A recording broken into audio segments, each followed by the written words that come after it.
Manakota Cave at Underground River dinarayo sa Luna, Apayao. Tunghayan sa report.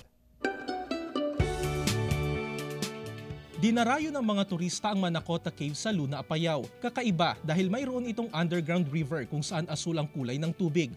Pagpasok pa lang, bubungad na ang mga rock formation. Madilim ang kuweba at kailangang magbaon ng flashlight para makita ang kagandahan nito. Malinis at malamig ang tubig kaya perfect sa mga gustong magbabad at magtampisaw. Pwedeng libutin ang ilalim ng cave gamit ang bangka. At tayo na may mamasyal sa Suwakan Crystal Springs sa Barangay Baruyan, Bangi, Ilocos Norte.